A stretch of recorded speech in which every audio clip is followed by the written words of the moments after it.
Former minister and founder of Something or Other Publishing, Wade Franson is the host of Created in the Image of God, a series that examines the role of religion in society, from messianic returns to the emotive responses transmitted through our culture.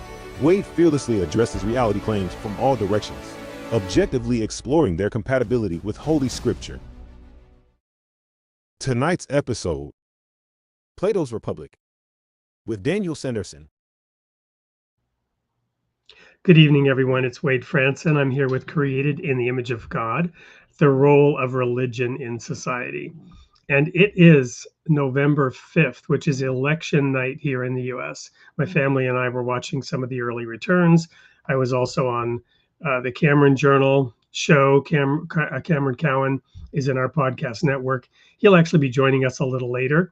And we've been talking about the election as it's unfolding and what it means for America's mood, America's point of view at this time, and America's future. But tonight we're not going to look at the future. We are going to look at the future, but we're going to do so through the lens of the past. One of the greatest philosophers that ever lived, Plato, and we have a modern philosopher, Dan Sanderson, who recently published a book called Reimagining Plato, who will be joining us here in the studio. And the tagline for tonight's show is not really Plato's Republic. It's actually, how would Plato vote? Let's welcome Dan into the studio. Thanks, Wade. Good evening, Dan. Welcome from the North, where the madness of a US-style election is a mere sideshow, and I'm sure Canadians watch with interest to some degree or another, perhaps bemusement. What is the mood of Canada about America's election this year? We're on the edge of our seats. I mean, any closer to America and we'd be Americans, really. I mean, it's just the way it is. Yeah, well, I've often had my joke, being born in Canada, as you know I am, and what is the national identity of a Canadian? And the answer is not American. Yeah. Canadians kind of love to hate America in a way, it seems. And so is it with some trepidation? I mean, and I'm sure there are, many different perspectives, but still, what's the perception of this sideshow or this momentous occasion, depending on how you look at it? Well, what's interesting is that the divide of right and left, of conservative and liberal, is razor sharp in our country as well. And it seems to be a phenomenon that's kind of sweeping across the world. I mean, I can only speak for Canada, but for my country and how I'm perceiving it and our political system, but it is very close as well. The two ideologies are in a battle, and which one will survive? It's hard to say. It's such an emotional divide between neighbors, right? I mean, you can have people on neighbors and family members. Neighbors and family. It's. I hope that greater sensibility, emotion, and love kind of prevails, because it's quite intense. It's quite intense.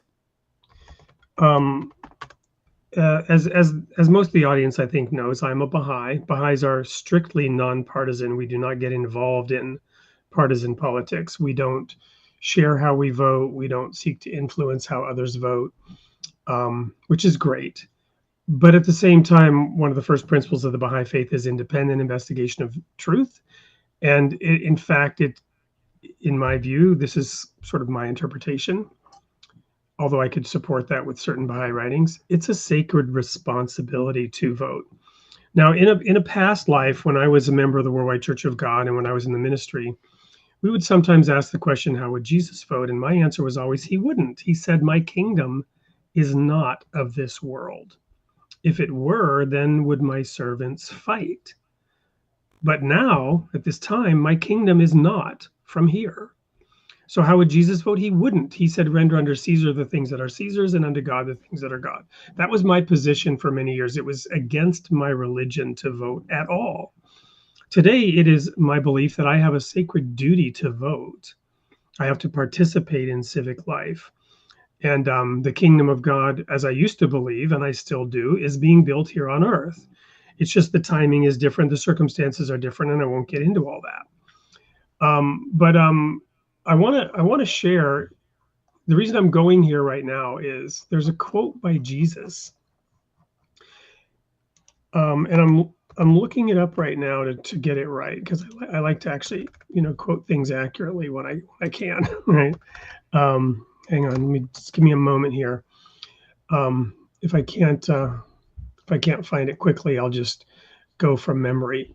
Here we go. I think I found it.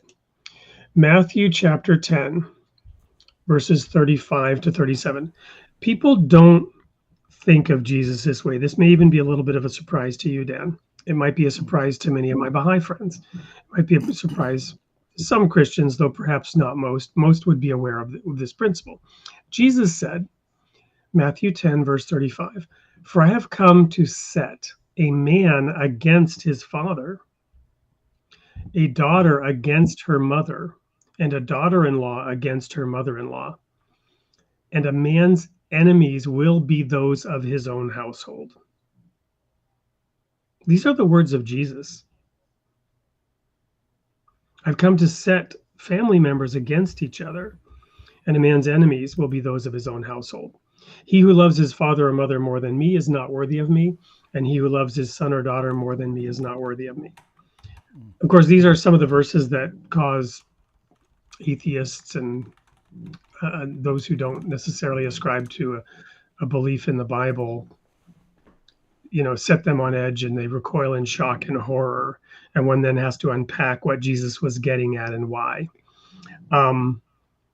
But it's interesting to know that Jesus said words like this. And here we are in this time of political divide and, hatred and vitriol is being spewed out daily in all the media, telling us to hate the other half of the country that doesn't believe the way we do. And that is certainly not what Jesus was talking about here, right? So I'm kind of off on a tangent already, but we live in a time of turmoil. And so where I was really going with this, and to me this is near and dear to my heart and it's important, other terms such as progressive and conservative have also a meaning and can become labels. I believe in something, for example, called progressive revelation. But I often, and in the Baha'i writings, there's a statement from the 1930s that Baha'is should be on the forefront of every progressive movement or every progressive cause. But I don't think that's the kind of permanent, forever truth. That was in a moment in time. And one also has to understand progressive. So, for example, we were watching a channel that's very conservative, and they were highlighting American moments. And the American moments they were highlighting included a lot of Martin Luther King Jr., who during his day was very progressive. But by today's standards, his views are very conservative. So therefore, a conservative news channel in the election was able to repeatedly show images of Martin Luther King Jr. to support their cause, traditional values of America that date back to 60 years ago now. The civil rights movement, 60 years ago now, when these statements were being made about, I have a dream where a man will be judged not by the color of his skin, but by his character.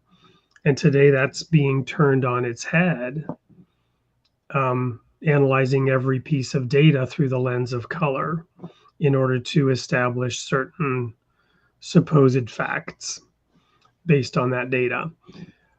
So it's, these labels and these culture wars, they rely on oversimplified statements. So that's probably more than enough introduction to today's topic, because it's really about you and your perspectives and bringing Plato into the modern world. So let's start by opening it up to ask you the question around what inspired you to become a philosopher first of all, and then what inspired you to write this book, Plato Reimagined? Oh, thanks, Wade. I You had me hooked on this Bible verse though. Um, Okay, well let's go there. Let's talk about it briefly. yeah, the I think we talk about revelation, right? This progressive revelation, and I think one of the gifts that the Jesus figure gives humanity, in terms of the presentation of a revelation, is that it challenges old dogmas. Okay, it would challenge the dogmas of antiquity. So in philosophy, or philosophers would characterize or describe ancient philosophy as being consequentialist. They almost feel that you're locked into a path.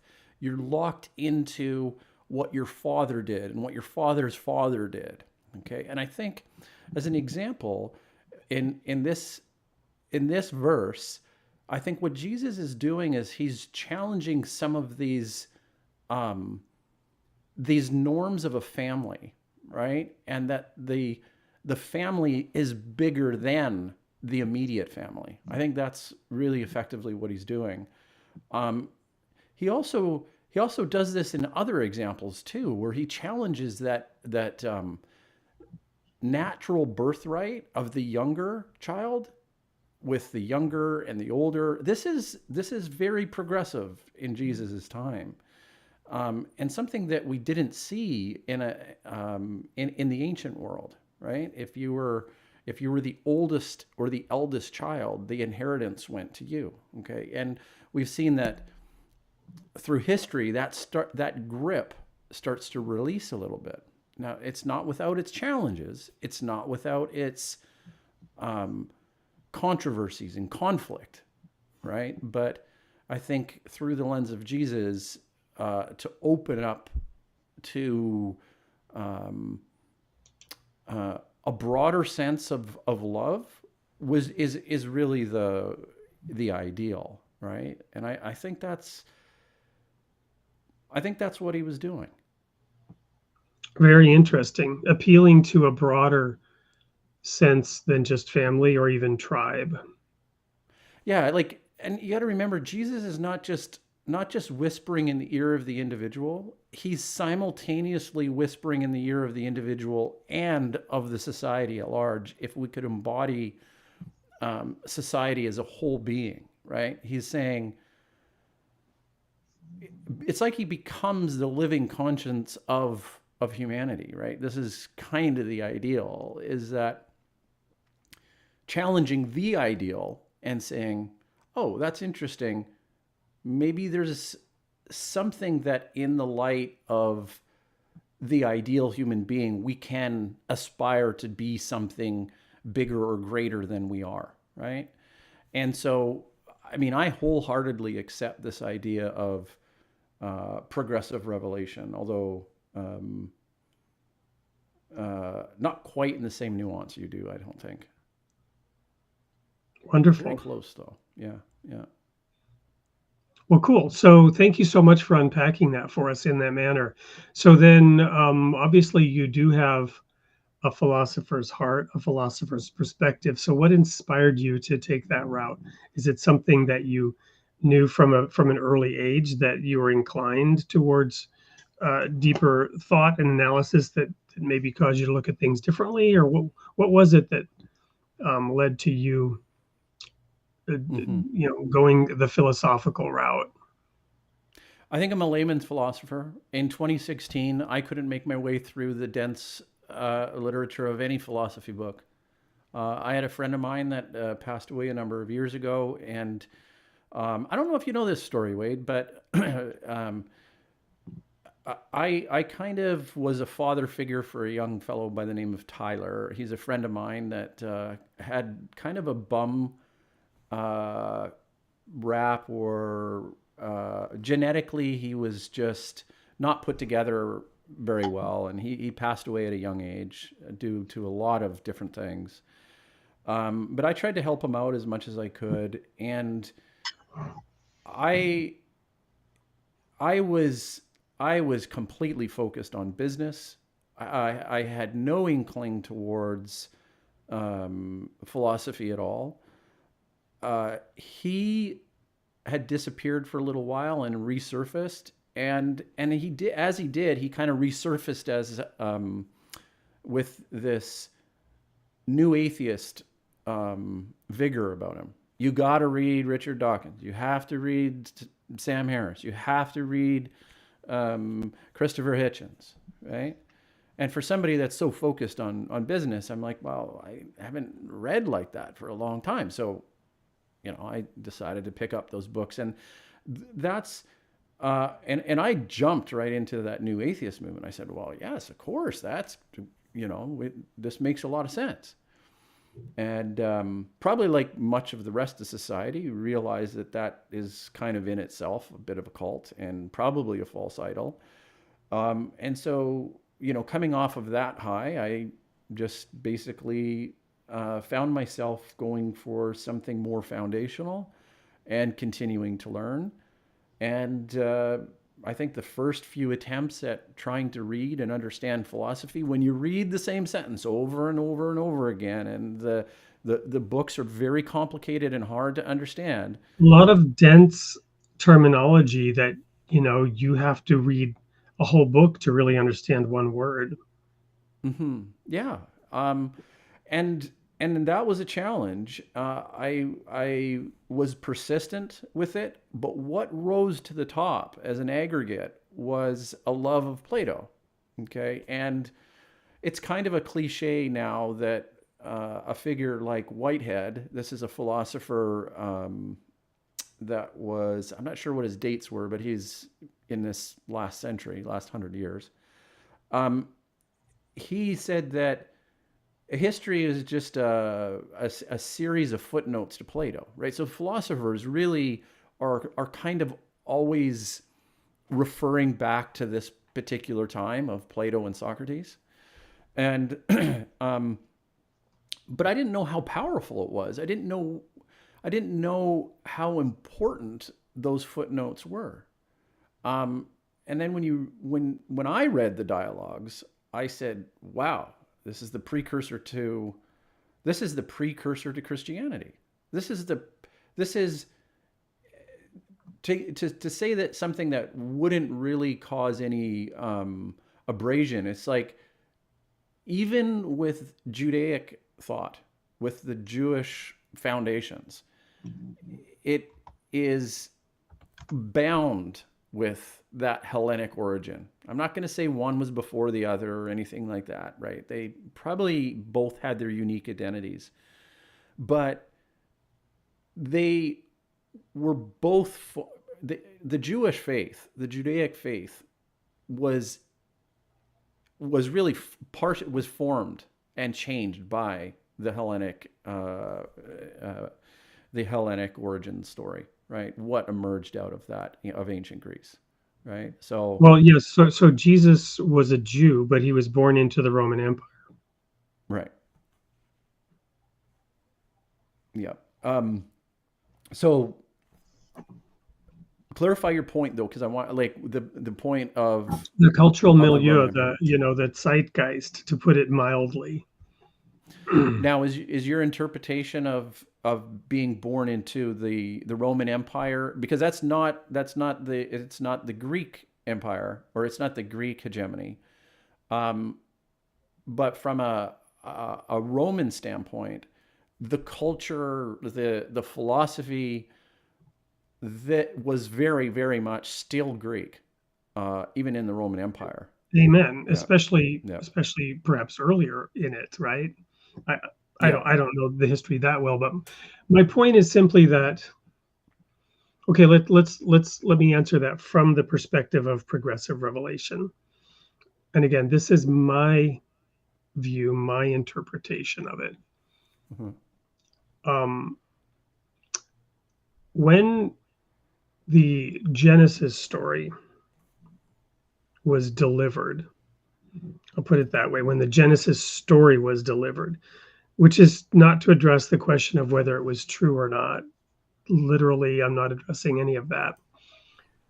But there are different theories on when the Genesis story was redacted, edited, when Genesis chapter 1 and Genesis chapter 2, the twin Genesis stories in the Bible, how they came to be redacted, put together, whatever. The story could only be told in words that could be understood, right? So it's not a scientific treatise Mm-hmm. on the formation of the universe and how stars come together and how galaxies form. Mm-hmm. It, it was given to a people who didn't really understand what the moon and the stars were to a degree, even, right?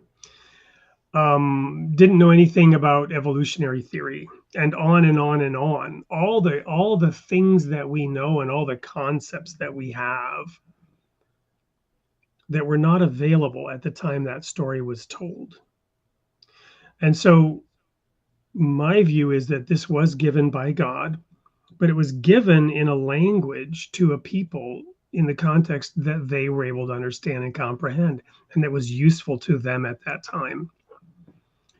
But it was done in such a perfect and beautiful way that, as somebody wrote a little while ago in the chat, don't forget the curse of the generations. Oh no, this is actually, sorry, this is the chat. And those who read his word millennia later, talking about the Bible. Or when I said it takes a whole book to understand one philosophical term, John Jackson wrote kind of like the Bible, right? Deep concepts, deep language. My point being, again, to get to your question, progressive revelation allows us to receive additional information, additional revelation at the time we're ready for it. Much like a 2-year-old is told, do not put that knife into the socket, it will kill you. Do not put your hand on that hot stove, it will burn your hand. We're told hold my hand when you cross the street, you will die, right? Mm-hmm. And then now I've got a 16-year-old daughter out there driving on her own, right? That same daughter that I had to hold her hand when I was crossing the street. Yeah. My point being, God is giving us those things for which we are ready at that moment in time, but not just as an individual, but as a species. So right. Therefore, Jesus came at that moment in time to those people of that time, and the world had already been arriving at certain conclusions, and based on prior revelations, prior gifts from God, was figuring it out to a higher and greater degree. And Socrates and Plato, at the pinnacle of eating of the tree of the knowledge of good and evil, and discerning right from wrong and discerning good and evil, they had been exercising, by reason of use, they had been exercising their senses to discern good and evil, to establish ideas and thoughts, right? So to that moment in time, Jesus came and added a whole lot of depth and understanding to that which is already readily available around him at that time. Interesting. Well, to add to that, there was a book. I mean, we've heard this that there's a book that can define a civilization, right? And one book that defined a civilization would have been Homer's book of the Iliad and the Odyssey. And there were many other books, but those are the ones that I guess through the writing and rewriting of history, and in that case, it wasn't done by historians, it was done by bards. And which of those, I think 10 or 12 books of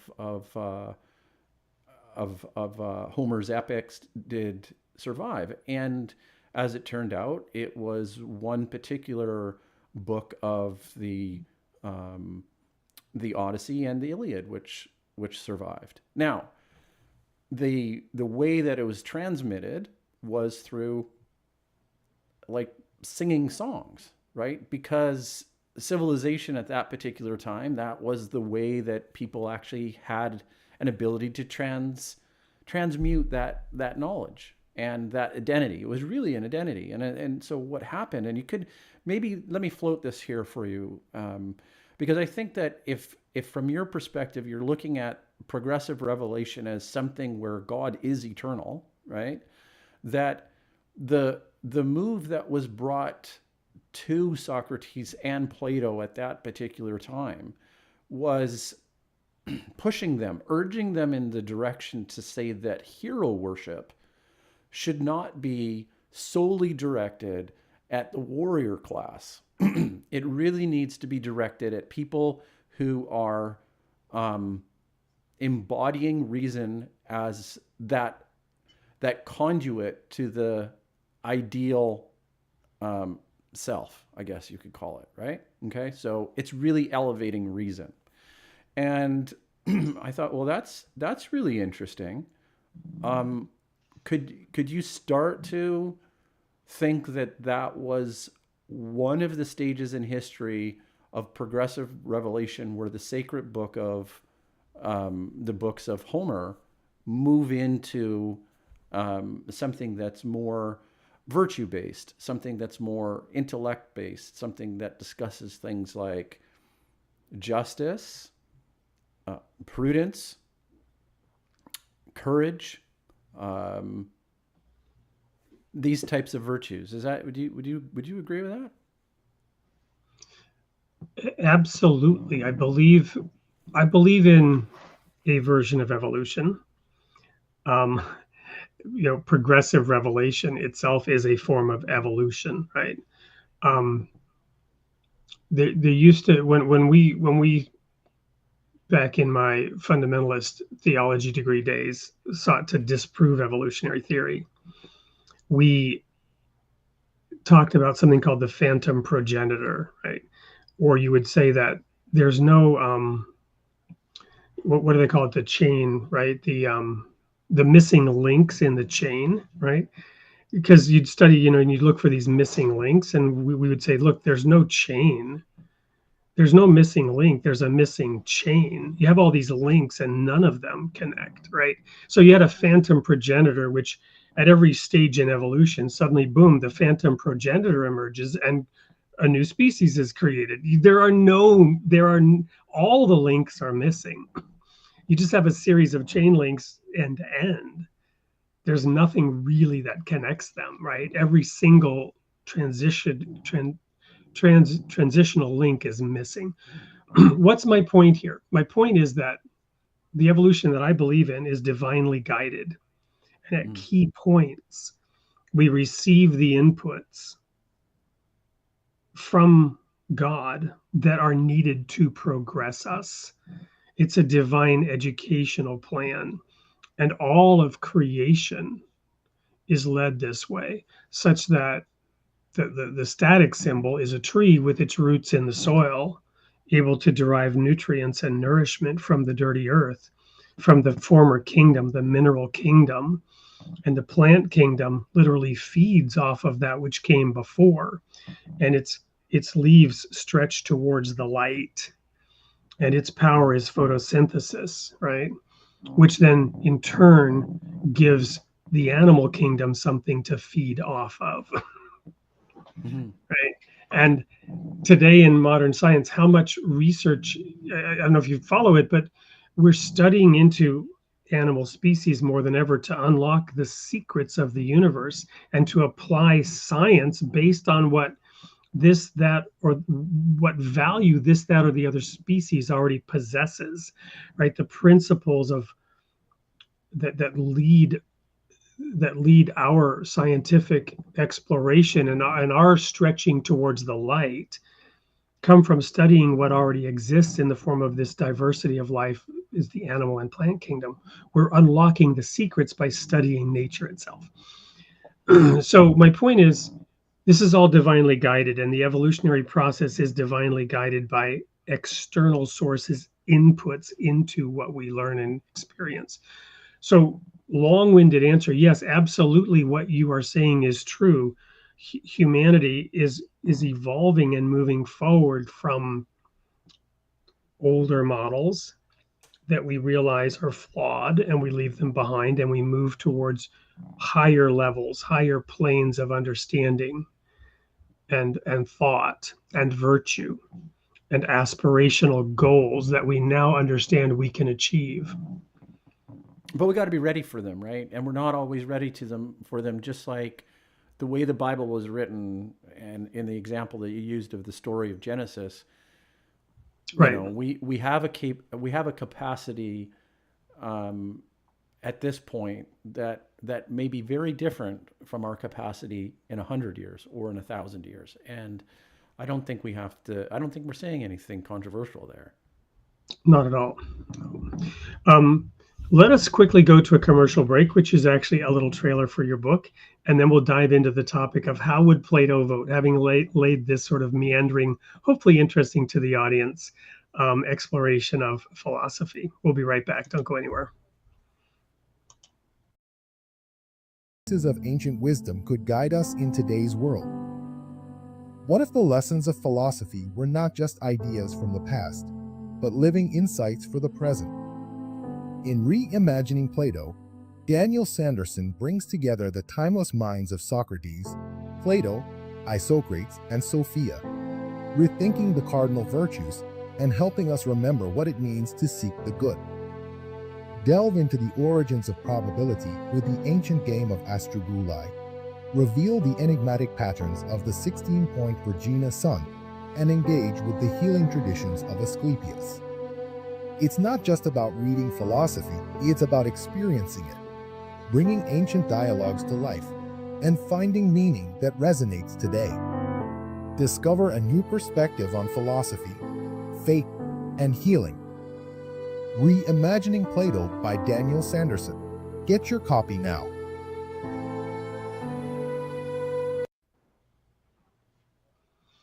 Welcome back to Created in the Image of God. I'm here with the author of that book, Daniel Sanderson. And in the sneak peek, we shared that, Plato wrote something called The Republic, and he had his views on how civil society should be structured and organized. And so we wanted to pose the question to you, given that Plato wrote a book called The Republic, how would he vote? Well, this one's for the dog collector, right? Maybe he spelt God backwards, but you know, first of all, I think, how would he vote? I don't want to sidestep the question. I think he'd probably be. I really think that he would look at the candidates that are running, and he would say that neither one of them are qualified. I'm quite honest. I know you wanted an answer, but I want an answer. I don't care what the answer is.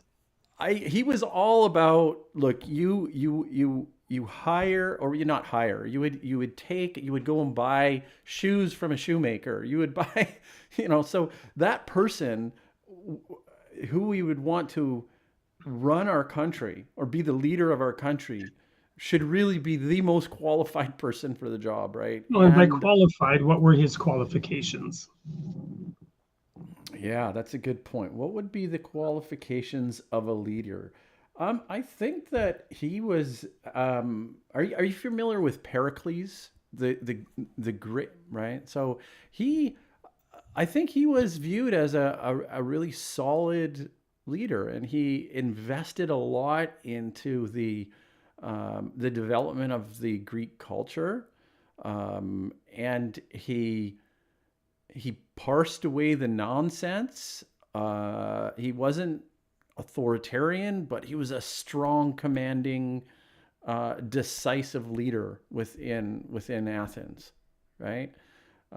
He ran into some problems later in life when, I don't think his wife was Athenian or something like that. And there were some problems with some accusations with some family stuff or whatever. But at that point, the country was kind of falling apart and stuff. So people have to understand that Plato and Socrates were around when the country was kind of disintegrating, right? They had just lost a war against Sparta, and really questioning, like, hey, we were on top, why are we not? And I think the difference with America is that America still has the largest economy in the world. It still has the biggest military and the strongest military in the world. So, maybe we're still blind a little bit with that, with that. Yeah. And I'll continue to talk because you're muted, and so your mouth's moving. I was saying I don't want to descend into a debate over whether we need to make America great again or not. I put that up there because the philosopher King, right? And by the way, for everybody, I did vote today, right? There's my button. I voted today. There you go. Yeah. It's your sacred duty, right? That's what. Exactly. I won't tell anybody how I voted, but the philosopher King, right, is what he was looking for. So his capabilities wouldn't have been necessarily a great military leader or somebody able to, conduct trade wars, or somebody able to even be in some ways a capable administrator, but rather somebody who could be a wise thought leader. Is that true or no?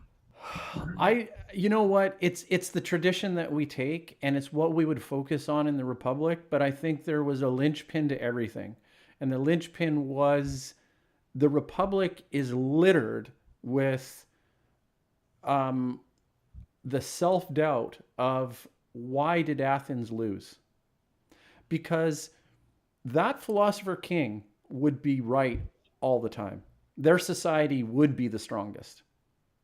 They'd be the strongest nation. They'd have the strongest military. They'd be the leaders for reasons that you just described.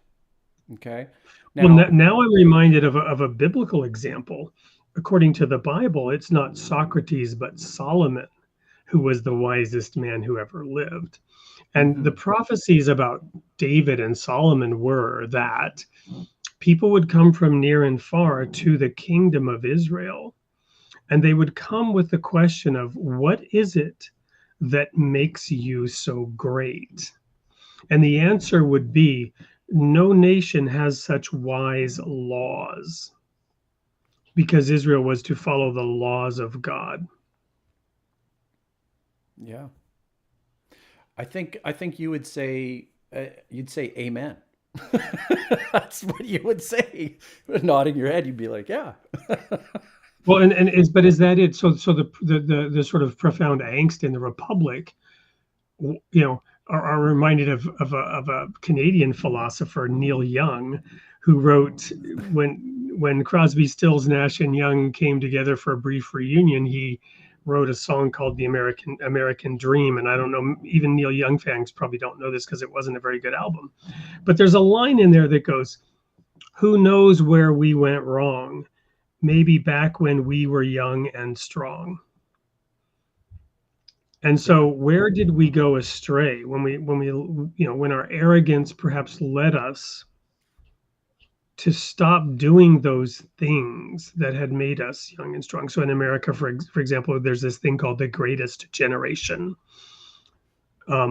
which was the pre-World War II generation, right? Or the generation that got us through World War II. And then you had the baby boomers, and then you descend into the X, Y, Z gen, right?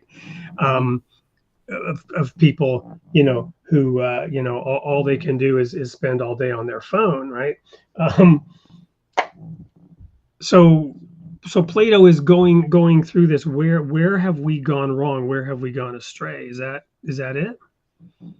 Yeah, they really were, and then maybe that gave humanity a bit of a gift, right? Where we turn more towards inward reflection. I think Plato's greatest gift is the inward looking philosophy that emerged out of his work.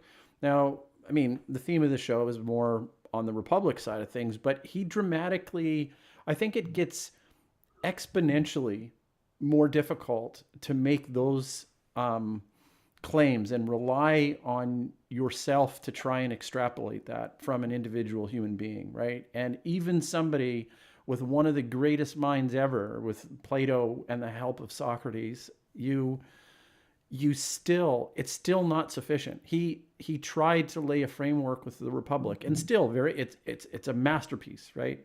But it's not without its flaws. And in fact, later in his life, he had to rework that in the form of the laws. And with the Republic, he was actually very well known. Plato was, and there was a ruler in Syracuse that had brought him to help him out, and he was, he's like, oh, okay, well, Plato's got some expertise here. Maybe he can help organize our government, and on and on and on. And Wade, it was a disaster, right? No, it was an absolute disaster. So we have another gentleman in the foyer who we're going to bring in here, Cameron Cowan, who has his own the Cameron Journal. We're going to ask him, how is America voting tonight? What's going on in America? I want to make sure we bring him in, but I want to go to this question because in our preliminary conversations to this, you said, Wade, I think Plato wouldn't want to vote, which you said earlier, but the reason he wouldn't is that he was not necessarily a fan of democracy itself. So I wanted to tee that question up with you and allow you to have the first answer to that question. But I want to bring Cameron into the studio so that we honor and respect that he came to join us, and we'll get his opinions on that here in a minute. So Dan, welcome Cameron, and thank you so much. I know you've got a very busy night reporting on the election, and we're going to hear from you in a minute. But so Dan, what was it that Plato would be dissatisfied with in terms of democracy as we see it versus what he was writing about? Well, he was so close to the negative of democracy, what we now refer to as the tyranny. I think it hit a boiling point in ancient Greece because at that particular time with the turmoil, you had the 30 tyrants and you had the democracy and you had people looking for blood and wanting to exile people and kill them. And one of those victims was his beloved Socrates. So it was really more mob rule, right? Yeah. The voice of the people having the power, whereas those with perhaps to some degrees more wisdom and experience could see that the mob was wrong. Is that it? Yeah, I think that's the idea. I think really Plato would focus on the fact that the people, the most qualified people should run, and if that is in an aristocracy, then that's the way it should be done. Quite simple. It's the people with the most qualifications really are the ones. And how do you demonstrate your qualifications? Well, you demonstrate it by what you have accomplished, with the word, basically. Well, we're gonna go to Cameron here in a moment. I just want to sort of put a wrapper on that, which is this gets back to the evolution. And I don't know how much of that part you heard, Cameron, but I'm a firm believer today that the majority is usually always wrong, but still that is the path forward. Everybody must have an equal say. Every human being has the same amount of dignity. Every single one of us is created in the image of God. And we're at the point in our evolution where democracy is an absolute minimum standard requirement, even if through our evolution we got here through different phases. enough said from me and you. Cameron, welcome to the studio. Hi, good evening. It's election day here in the United States, and I'm sure everyone has been watching. I have been live broadcasting for 3 hours, 46 minutes, and 45 seconds as of right now. So, What's going through the mind of America as you sit and look at all this wonderful noise unfolding, and all the little counties being marked red and blue, and all the analysis of this and that sub segment of American society sliced and diced by demographics and race and sex and economics and geography and every other? What is all this data telling you about America? And how and why is America voting? I mean, obviously, this was always going to be a bit of a contentious election. We went into this race with an incumbent president with favorables in the basement. When Biden was still in the race, his favorables were in the 30s. And that's not usually a good sign for re-election. Still, he soldiered on until obviously the debate performance in June, and then a month later we swap out candidates, and here we are.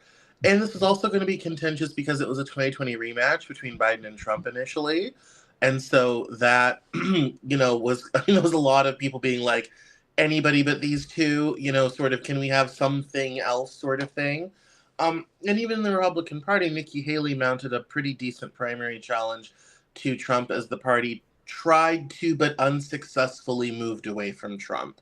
And so this race was always going to be contentious, but there are some big issues in the country right now. Obviously, inflation. Well, let me pause you there and just say it's interesting in that light. I hadn't quite taken a step back and looked at it like that, but the Democratic Party solved that problem by inserting a new person, near the end, who was very different from the old person, though of course closely associated with him. I have to say, very non-democratic, though. I mean, the Democratic election of Kamala Harris is that's a common criticism of her. I would remind people the Democratic Party didn't even have open primaries till 1972. They just told their voters who they were going to vote for. And I would also note that she was already on the ticket as vice president. People were signing up for another race of the Biden-Harris administration. So it's not like we just picked her out of a bin somewhere. She was, I think, for a lot of people, with Biden not looking great, was the logical person to take over, sort of thing. And Biden very elegantly engineered that for her, because that was not the plan for the rest of the DNC. So. And I thank you very much for pointing it out, because I think that's absolutely fair and important to know. At the same time, one of the benefits of a primary is to have that person have to defend themselves, have to explain their positions, have to respond to challenges, right? And that's the part that America missed out on with Kamala Harris, which leads to a bigger, broader question about qualifications. How do we understand qualifications? Because we talked about this with Plato, what qualifications would he put forward as supposedly being in a leader? But the way that this American democracy functions, in theory, that's what we're supposed to be able to do, is to understand the qualifications.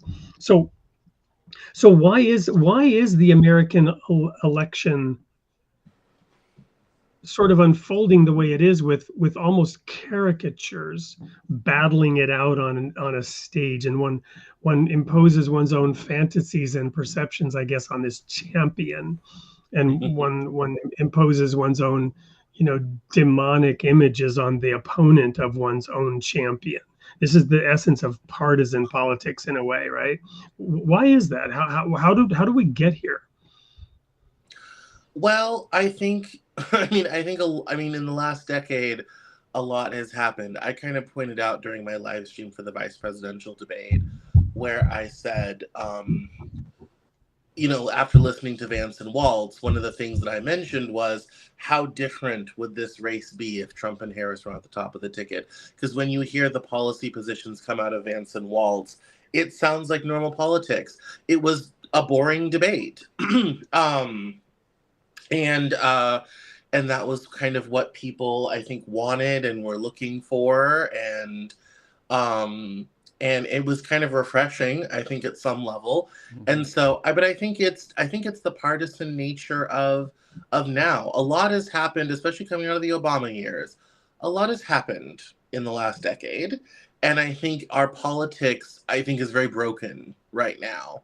All things considered, and that manifests itself in the candidates that we end up voting for. And I'm not going to pretend either one of them are that perfect or that great. They both have flaws. That's true in every election. I think it's a bit more pronounced in the last couple cycles. We've had, I mean, it's been, I mean, Hillary Clinton had the Clinton baggage, and, Biden had been in government for forever, and, basically was, really kind of, I mean, struggling early on, didn't do great in the primaries, didn't do great in caucuses, all this sort of thing. And then obviously this year we've had the candidate switch. And so it's, we definitely could do with a better crop of people and a better crop of candidates, but that gets into things that happen in the Democratic Party, that gets with Occupy, that gets into Tea Party. Wade, you and I have had this conversation. We did a whole show on that. I would invite people to go listen to it when I talk, because I was part of both, and I kind of talk about how we got here. CameronJoel.com, sort of thing. But yeah, I mean, we definitely could do with better candidates on either side. People that have good policies, that are well thought out, who take in mind the needs of the country and what needs to happen. And I could fire guns at both sides for different problems and all this sort of thing. Well, and right, and none of us Welcome are here to popular democracy, everyone. Well, and none of us that's why Plato hated it. Right, none of us are here to do that per se, right? But the question I want to ask is, okay, so we can vote for candidate A or we can vote for candidate B.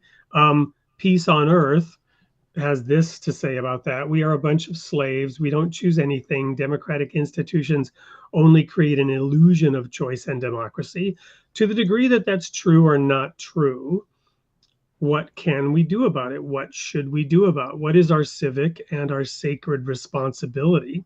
How do we do anything to change it? I'm going to start by submitting Dan studying philosophy, right?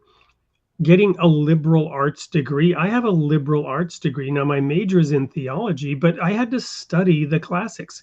Dr. Kyriakos Stavronidis taught me the Odyssey and the Iliad, right? And he gave me a D and then an F after I submitted my final paper because I didn't get it at that time. I lived in terror of having to pass his biblical scholarship class because I was on academic probation after my freshman year. Exactly because I resisted the kind of education he knew I needed. By the time I graduated 4.5 years later, I got an A in his biblical scholarship class, and I was able to debate him in a sense on some really, really important issues at the European Ministerial Conference in Colmar, France, after I later graduated. And I was one of the few people in the room who were able to stand up and debate with him because I had taken his advice seriously about how important it was to study the classics, right? And we studied a whole host of things in that liberal arts degree. So I submit education really is the key. And I don't mean to dominate here. I want to hear from you, but I got to say one more thing. And that is to quote John Jackson from earlier, yes, but which truth, since Plato saw philosophers as truth seekers? How do you think he'd react to today's spread of misinformation and fake news everywhere? I have an answer to that, but I've said enough. Back to you, Dan and Cameron. Cameron, you take the fake news. I mean, obviously, education is incredibly important to a functioning democracy. The founders were aware of that, and we have such a wonderful tradition of mass literacy and popular education in this country, particularly in the 20th century.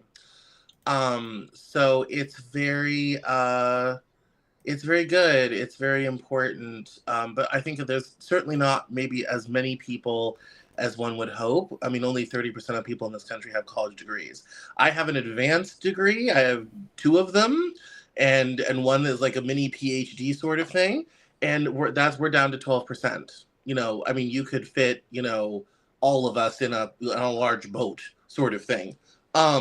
So it's I think there's a difficult thing, but you also get into credibility, who to believe, why to believe them, all this sort of thing. Grounding in a certain amount of common sense, which is feedback I get a lot. I think a lot of people come from a lot of different backgrounds, and I think it's hard to, in a country as large and diverse as ours, it can sometimes be a struggle to blend all of those things together. We have to remember, Plato had the advantage of having a relatively small, ethnically homogenous situation to deal with in the Peloponnese, whereas we're a country of 325 million people that spans a continent 5,000 miles wide, and we come from every nation on earth. Every religion, every ethnicity is here. And I think that presents a very different challenge, at least for the United States. I think that's also one of the reasons why governments in Europe tend to work differently and better than they do here. I mean, our nation is so large and so populous. There's not, I mean, our competition is India and China, sort of thing. So it's a very different, Not situation. diverse, It's those hard 2 to bring everyone countries together. compared to us. I mean, there's a Yeah. lot of diversity in those 2 large countries, but not the same degree or kind as we have. Yeah, I mean, there's 5 major ethnicities in India with 3 major languages spoken. China has a dozen or so major ethnicities, only 3 languages, 4 spoken, sort of thing. Whereas in America, everyone's here, and it's little bits and pockets, and it's sort of thing. And so, and even within those ethnic groups, the Irish are different than the Italians. In Asia, the Japanese are different than the Chinese, that are different than the Malaysians, that are different than Singapore. I mean, because everyone's here, you have all these different backgrounds and cultural ideas and cultural values and things that are important. And it can be really hard to bring all of those things together in a set of common values. In the past, we took the Anglo-Saxon value and we applied it to everyone, kind of universally, non-discriminately. We have started to move away from that in about the last 25 years. And that's so, I mean, we're really kind of living into a new answer on what a true multiracial popular democracy looks like. We are forging new ground, as we have always done in this country. Well, I don't know if you were here for the part where I was commenting on I was channel hopping from different channels reporting on the election, and I was watching a conservative channel that was featuring vignettes of Martin Luther King Jr. Because guess what?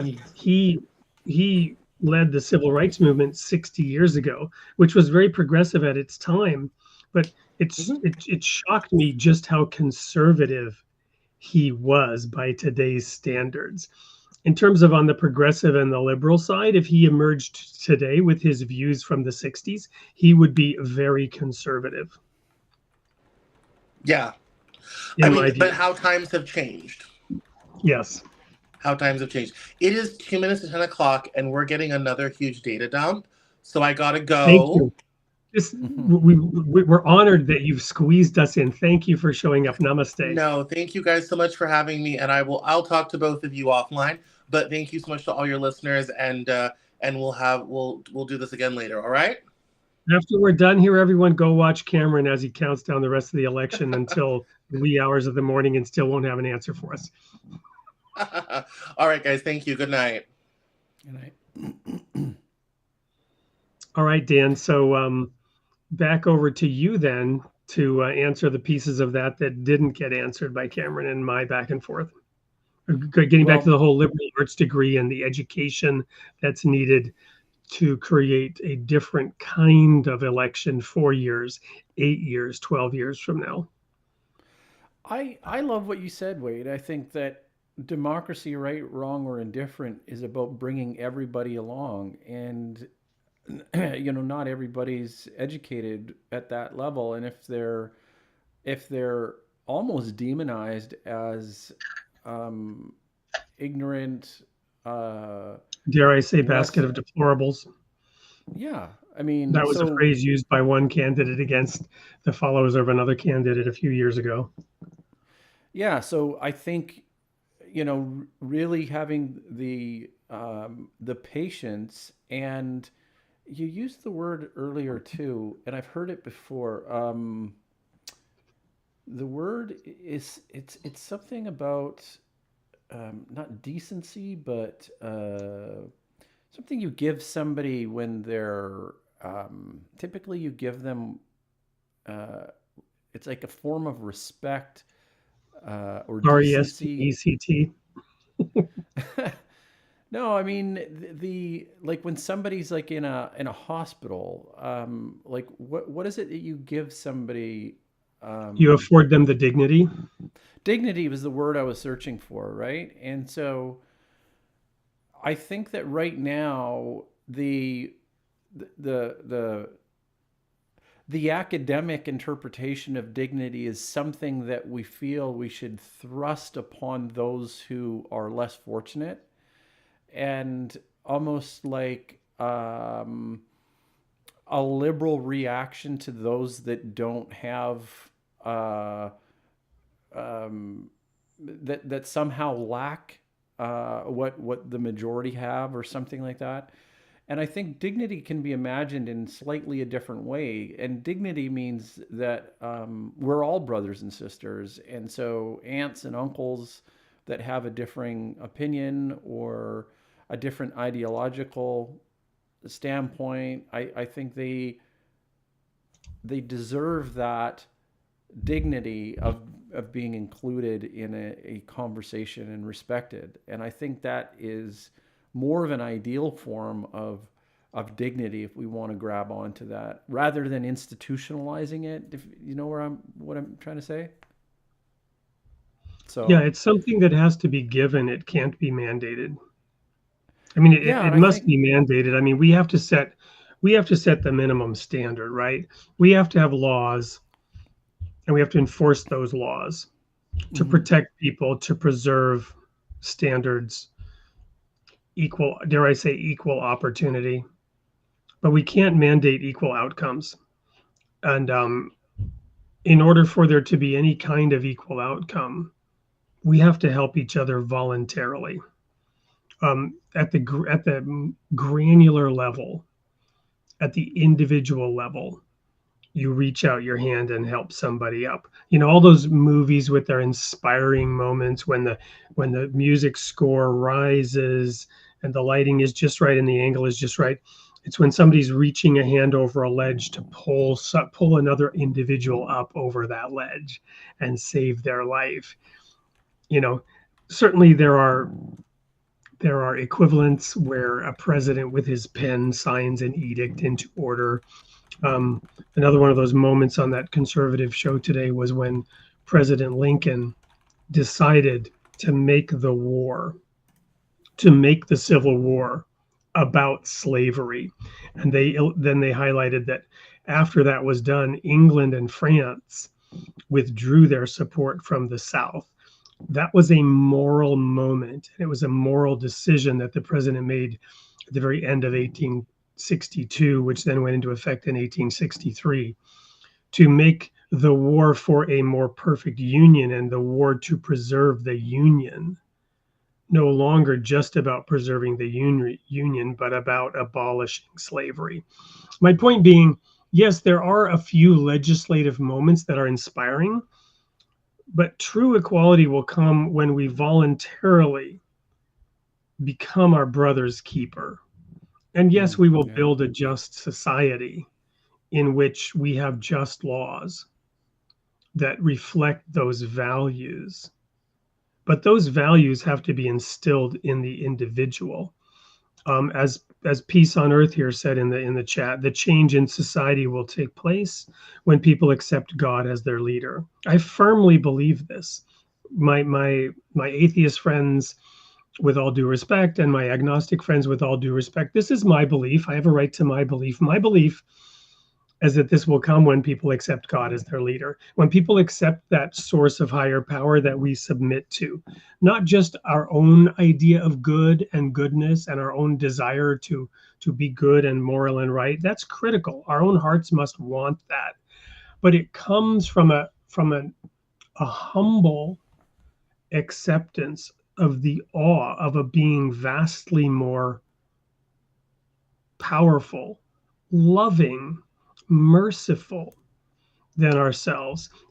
A leader whom we know will afford us more mercy than we would ever afford to somebody else, but who at the same time tells us that whatever standard of judgment we use will also be used against us. In other words, a superior being that will be intent on rooting out every molecule of hypocrisy in ourselves and in our thinking, so that we truly become equitable, just, and fair. It requires both the desire to do so and the acknowledgement that somebody, a being, a force vastly superior to us, is guiding us along that path. And then he says politicians couldn't care less about common good.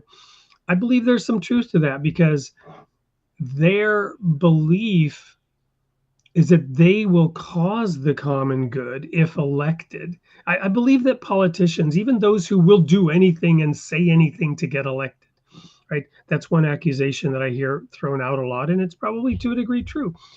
That politician will say anything to get elected. And while that may be true, it's probably because that politician believes in their own essential superiority, right? That they will bring about a better good. They need to be elected because they're the one that's going to bring about the positive change. That doesn't work unless it's submissive to a higher authority, unless one is acknowledging a source of wisdom greater than oneself. And then he concludes by saying this is achievable through education based on the Holy Scripture, going to the holy writings of God. So anyway, I'll stop there and allow you to respond to some of that, Dan. I don't know. I've gone on a little bit here. Well, I don't know how to go down that rabbit hole of the very explicit declaration of Holy Scripture and the Bible. I think I'd fall back on the maximum that you hold dear to your heart, and the Baha'i community holds dear to their heart, that everyone is, I don't know if entitled is the right word if I'm repeating it, but the independent investigation of the truth. And everybody must see it with their own eyes. Everybody right, has a responsibility to discern it. right. And And therefore each one, and this is now me, this is, you've probably heard me emphasize this, we will all see it differently. Each one of us has a unique perspective. None of us stand in exactly the same place. That is the very definition of perspective. Each one of us stands in a different place and therefore has a different perspective when looking at truth. So if we're independently investigating truth, each one of us will bring a different perspective to that investigation. Surprisingly, that's very much there's some parallels with Nietzsche on that, but I won't go down that rabbit hole. No, But not Nietzsche. yeah, but we also know each other well enough, and I've brought this up to say that I think our parallels and our overlap are stronger than our divides. In fact, I see.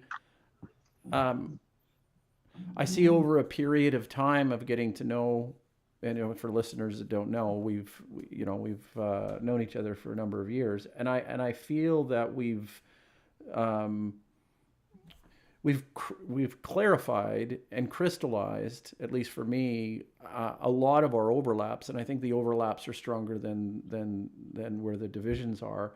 If I was to characterize myself as a fallen angel, I would say that my duty on this earth is to act as a a Christian apologist. And so what I mean by that is that I think that the secular community and the Christian community are a lot closer than we give credit for, and that discernment that we do pulling them apart is a waste of human potential. And I think Amen. I think the thing that I was trying to say in my highlighting of who was it? Peace on Earth's comment is best stated in the second hidden word of Baha'u'llah, well known to Baha'is from the Arabic. I'll read the first piece of it here. O son of spirit, the best beloved of all things in my sight is justice. Turn not away therefrom, if thou desire me. Speaking of God, and neglect it not. And here's the key: neglect it not, that I may confide in thee. I find that little word fascinating. And this is that whole thing I was talking about progressive revelation and that superior being, that wonderful, loving, merciful creator, however we understand the creator, is giving us inputs along the way on our journey. And that's the sense of confiding, right? But only if we set our sights on justice and don't neglect it, as that hypocrisy is rooted out, the inconsistencies between our thought and our action, the cognitive dissonance in our own philosophy, as that hypocrisy is rooted out, that being confides in us, gives us the next clue. We slowly get a clue. That's when he says, by its aid, the aid of justice, and also that confiding in us, that guidance, right? By its aid thou shalt see with thine own eyes and not through the eyes of others, and shalt know of thine own knowledge and not through the knowledge of thy neighbor. You won't have to sign up for some movement. You won't have to sign up with the mob. You won't have to get on board the partisan bandwagon. You won't have to ascribe to an ism or an ideology. You will be independently sovereign under God. Ponder this in thy heart, how it behooveth thee to be. Verily, justice is my gift to thee, and the sign of my loving kindness. Set it then before thine eyes. So, how should we vote? Well, each of us is going to have a different. Yeah, there's an election. Each of us is going to have a different perspective, right? Everybody's going to approach this differently, and each of us has a sacred responsibility before God. Now, I started this show by saying it used to be against my religion. Interestingly enough, I abandoned that just in time for the election cycle in which Obama and McCain were competing against each other. And after that, it was Obama and Romney, right? I believe. And then it was Hillary and Trump. And without meaning any disrespect to either of those, suddenly the crushing weight of this responsibility descended on my shoulders in 2016. And I was so physically ill at the thought of having to vote for either of them that I did not fulfill my sacred responsibility. I ended up not voting at all because of the feeling of having voted incorrectly in the previous election. And just the way I tend to have an overly developed sense of responsibility anyway. I couldn't bring myself to vote for either of these people because I didn't see either of them as being the kind of person I wanted to vote for. I didn't at that time see either of them as having the qualifications, which for me, a minimum of truthfulness, a minimum of integrity, a minimum of honesty, a minimum lack of hypocrisy, a minimum of goodness and well-being. And I've had to further deepen and understand what the criteria are by which I should make that decision. But that's only for me. Somebody else would have said, "Oh, that was such an easy choice because Hillary Clinton was so wonderful, or Donald Trump was so perfect." And that's fine, right? Everyone is entitled to their perspective on this. But that's where I was at that time.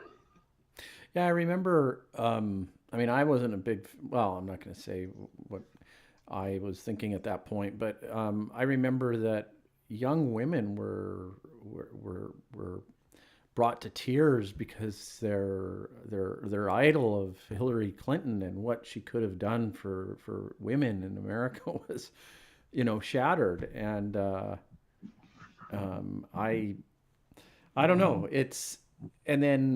But I think there's some wisdom in what you're saying, that it's not that one perspective that we should be getting upset about, because in the aggregate, this is the democracy at play. And I think that people still, as a Canadian, we go back to this, I think America is still the greatest experiment in terms of a political system ever, and that America has shaped freedom in a way that is still, some people may say under threat, some people may say less than ideal. Maybe it's headed downward, but maybe not. Well, there are some fascinating things in the Baha'i writings about America, because realize that unlike Muhammad, Moses, Jesus, not to necessarily equate the founders of the Baha'i faith with them, although Baha'is would, right? Myself included. The founders of the Baha'i faith spoke, and wrote during a time when America existed. They called it the Great Republic of the West. And the grandson of Abdul Baha, who's the son of Baha'u'llah, the founder of the Baha'i faith, led the Baha'i community globally up until the late 50s, very early 60s. I believe he died in 61. He wrote a book. It was a very long letter. It was really a book. To America and to the American Baha'is. And I'm drawing a brain freeze right now. This is terrible. The name of the book, it escapes me. The Advent of Divine Justice. It's called The Advent of Divine Justice. But it focuses on America, and it focuses on how Baha'is should behave, especially in America, and the unique role that the American Baha'i community has in the manifest destiny of humankind. And it talks about the destiny of America. So it's interesting for students of religion and religious literature to perhaps take a look at some of that. The destiny of America, according to the Baha'i writings, is glorious. And so what Cameron was saying earlier about every single possible ethnicity and identity and race and religion and ideology being represented here in this, what used to be called the melting pot, in which everybody learned one language, like the Tower of Babel. There's enormous prophetic significance for the students of prophecy out there to look into and investigate and consider. So yeah, this. Wait, what was it? It was the advent of what? What was the advent of divine justice? Of divine justice. Well, because what's interesting is that says that something is coming. Like the advent, it's like a coming of divine justice. So it's, bringing this back to progressive revelation. It's like I'm on the right track with that word of advent. Like there's a reason why advent is in that title of divine justice, right? It's Oh, absolutely. a And coming of. I guess I would be remiss if I didn't go here, right? So I'll show this.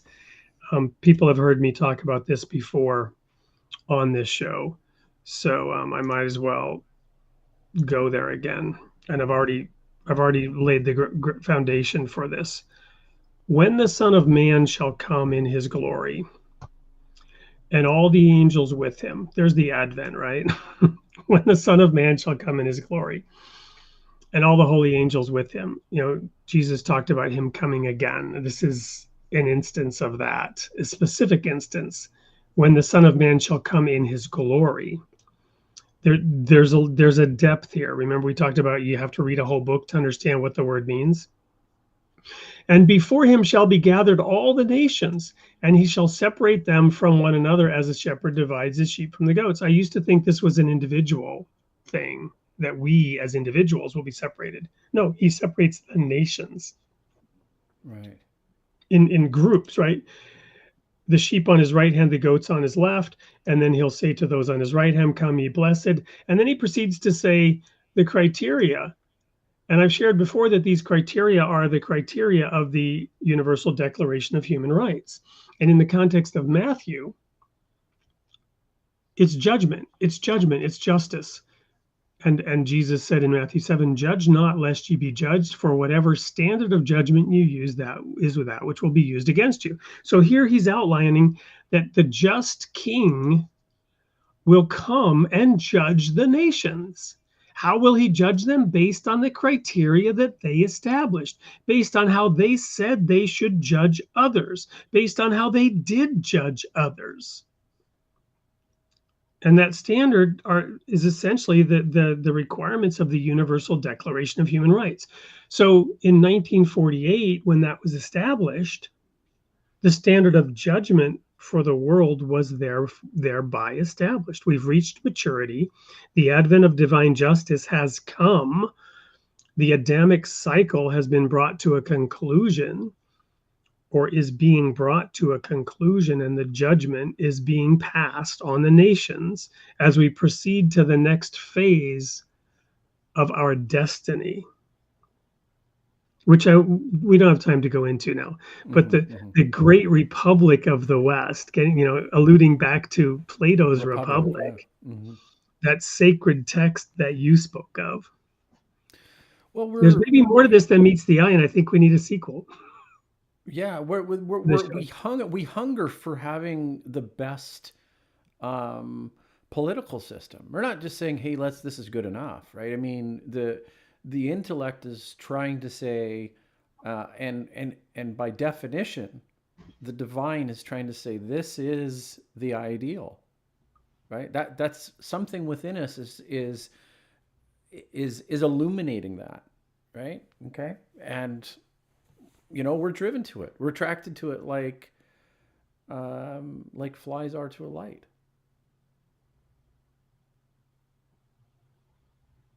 So. Yep. Well, there we have it. Maybe. How would Plato vote? We're not sure. We don't think he'd like the democracy the way it exists today. He may not like the qualifications of the leaders. He would certainly advocate that we all become more educated, right? That we become the philosopher kings. It's interesting that Jesus said, well, and by the way, this goes back to the Old Testament, a nation of kings and priests.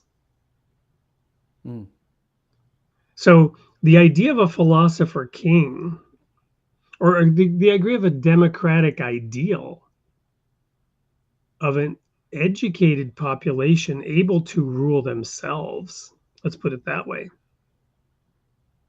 with a certain degree of individual sovereignty. And we didn't really get into the federalist system in the United States of America, and how, we joke about the sovereign state of Texas, but each state has a degree of sovereignty in the federalist system. And each locality has a degree of sovereignty, and each individual has a degree of sovereignty in the American system. None of us give up all our rights to the state in the American system. Right.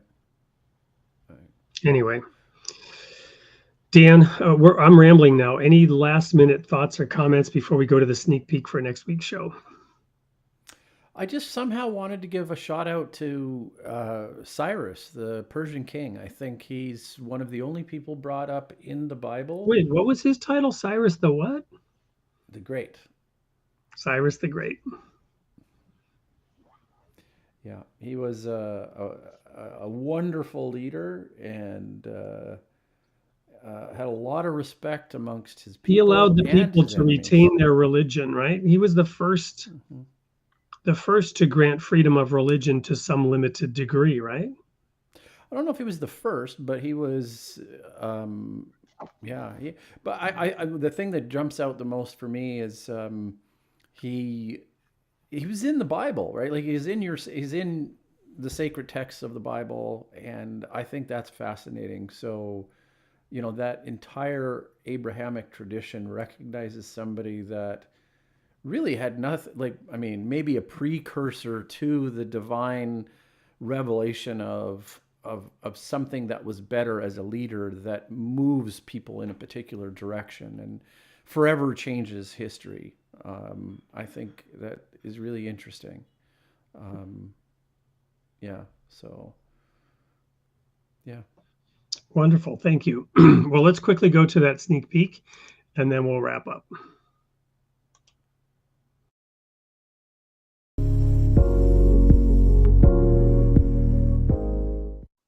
Hey, everyone. This is your host, Wade Franson, created in the image of God, the role of religion in society. We're here with a recurring visit from our favorite neighborhood, or should I say global economist, Bruce Kerber. Welcome into the studio, Bruce. Thank you, Wade. I'm glad to be here again. We are here with the fourth installment of your 5-part series that we've been airing over the last 3 months. And this installment is titled Reuniting Ethics and Economics. And this is interesting because as you and I were just chatting behind the scenes, we're pre-recording this sneak peek prior to the pending election of a new president here in the United States. And this show will air on November 12th after the election of that new president. Will it make a difference in the economy if candidate A or candidate B is elected in the case of this current election? I'm not even asking you to mention names, but does it, would there be a different impact to the economy if one or the other candidate were elected? Well, ethics and economics are sister disciplines. They were separated in the past, and now with the divine economy theory, they're reunited. And what I think the basic point that you're trying to make is, will the economy be affected by one party or one person or another? And I believe that it all depends on the exercise of ethics. And it appears that there is a difference in the ethical behavior among the people who are candidates. So I think the outcome would be significantly different ethically, and so the economy is connected to the ethics. So. And I believe it's fair to say that given the relatively close nature of the race in this cycle, as it was last time, people might disagree on which candidate would represent, a more ethical approach. So maybe it's helpful for you to explain, what do you understand the word ethics to mean in the context of economics? Well, I think the broad picture is this involvement in the economy is unethical. So in that sense, there's not a lot of difference. But at the same time, we have to accept the fact that we're not at that point in history yet where that's understood. So there will be people who are in power who are going to be interfering with the economy, but some are more ethical than others. And so our choice is which one. I mean, if we're going to pick between 2 or 3 or 4 or whatever, we want to pick one has the most ethics and so that would least impact the economy. Well, that's an interesting perspective, and we don't have much time in the sneak peek, but let me just tease this idea out there, and that is that we recently had a devotional gathering with a number of people, and it came up, people often ask, where's God in all this, right? And they lose faith in God because of what they see happening. And I said, the answer is simple.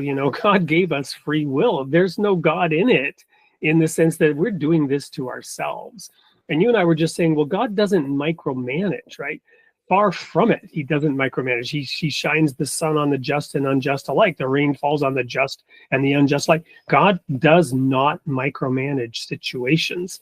And as we move forward in the evolution of society and ever more complex systems of people in governance relationships with each other. We have democracies with elected leaders who govern us in that sense. But the scale of, let's say, the federal government or the so-called United States of Europe or whatever, the Union of Soviet Socialist Republics, aka the Soviet Union, these massive scales where there's centralized planning, micromanaging at the level. That's what you're talking about then. So a more ethical approach would be less micromanagement of the economy. And yet I would submit that many people believe the opposite to be true. There's a Baha'i principle that says we should work towards eliminating extremes of wealth and poverty. And one way people think they would accomplish that is by micromanaging the economy. Well, the other view, which is not well known, is the fact that entrepreneurship is what brings about the equality of wealth, and I mean the minimizing of the extremes of wealth and poverty. Because a person who has nothing can acquire great wealth by serving customers, serving consumers, and so those who don't serve could lose their wealth. So there's this dynamic that's there that's always present when entrepreneurship is driving it rather than some arbitrary decision from on high. Wonderful. Well, Bruce, thank you so much for coming to the studio to create this sneak peek. There you have it, the introduction. Come prepared to hear a whole lot more on November 12th, 8 p.m. Central Time for episode 124 of Created in the Image of God. See you there.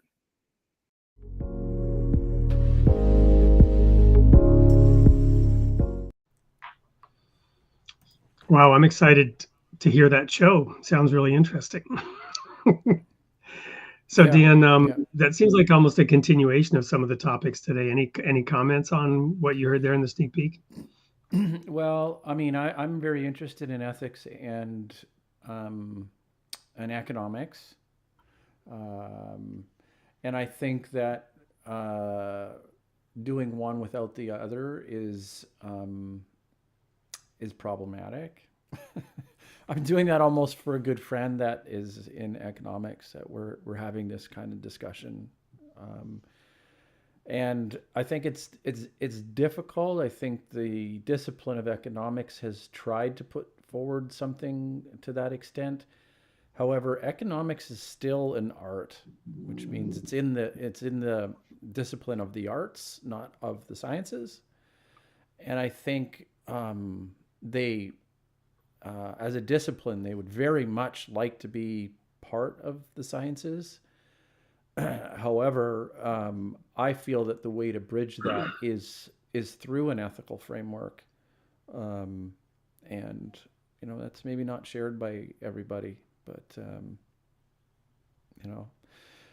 we trust the institutions and complexity theory and experts to tell us what's right and wrong, or do we have an intuition where we can each raise our hand and say, this is the reason why you're not right, or we feel that you're wrong. So at our peril, we remove individual agency. And that's kind of what I'm leaning on in response to my perception of economic theory as it lies right now. Interesting thing that happened is I found that a relative of mine was one of the first, or females in Canada to have a PhD, and her doctoral thesis was on the ethical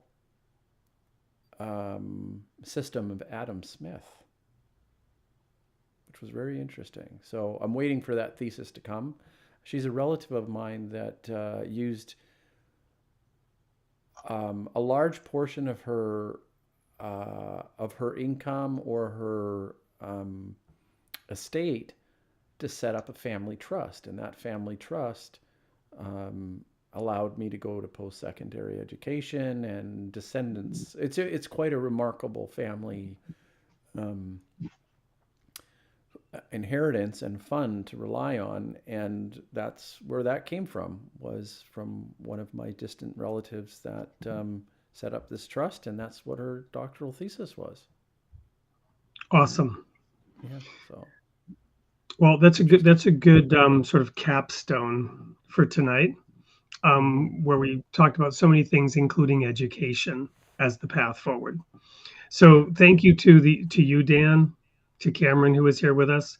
Thanks to the audience who came and spent a few minutes in the election madness with us instead of glued to the red-blue electoral results. I hope you will tune in next week. Continue to spread the word about this show. We're very excited about the momentum we're getting and the audience we're building, and the guests that we're able to have on, like you, Dan. So thank you, everyone.